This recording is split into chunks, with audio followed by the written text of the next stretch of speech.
May center stand pala dito, Yuji. Diyan lang kayo. Order lang, walang bibili na para sa'yo. Tara, uwi na tayo. Usapan natin, bibili lang tayo dito ng mga pa-order natin. Hindi tayo bibili ng kung ano-ano.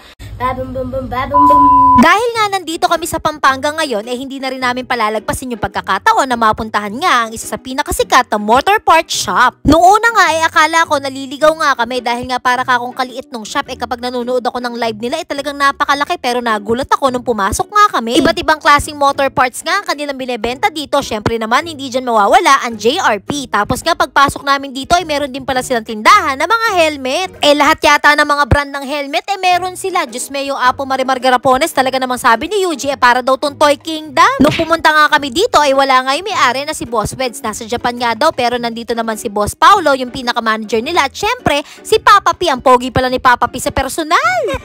May center stand pala dito, Yuji. Diyan lang meron.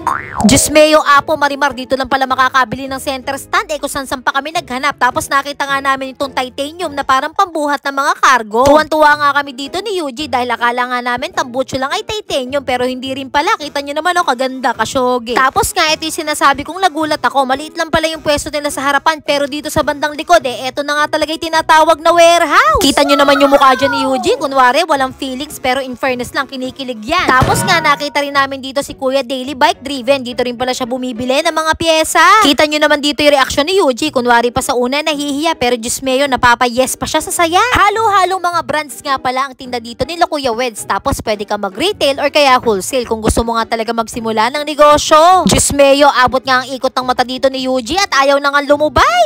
Tara, umuwi na tayo.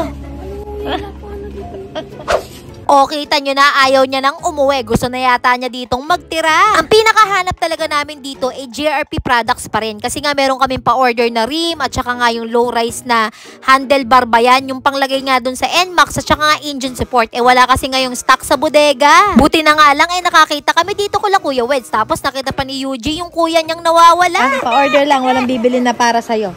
Ha? Kinaklaro ko nga kay Yuji kung bakit ba nandito kami ngayon sa Weds. Kasi nga parang meron siyang ibig ipabili. Kaya kita nyo, abot nga ang reklamo din Tapos napapaturo nga dito sa tambutsong napaka-rare na daing Saipor. Tapos nga nakakatuwa din dahil binigyan nga siya ni Boss Paulo ng 50% discount. O saan ka pa, meron kaming discount. Tapos eri pa, binigyan pa niya si Yuji ng maraming mga rim na sayan ang tatak. O kaso nga lang, meron nangangariling sa kapitbahay. Pasensya na kayo sa tunog.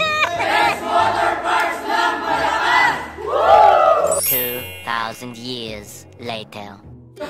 Anak pala, ito lang talaga mabibili natin. Teka lang, hindi pa tapos. Bakit? Bakit? Bakit?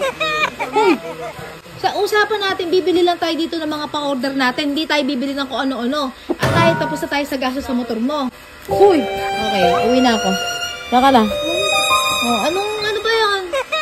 Oh, ano yun? Ano yung mga tinitinong dyan? Mabamong shop dito. Anong shop? Kalangan tinda. Out of stock ang JRP. Kasi mo. Alam,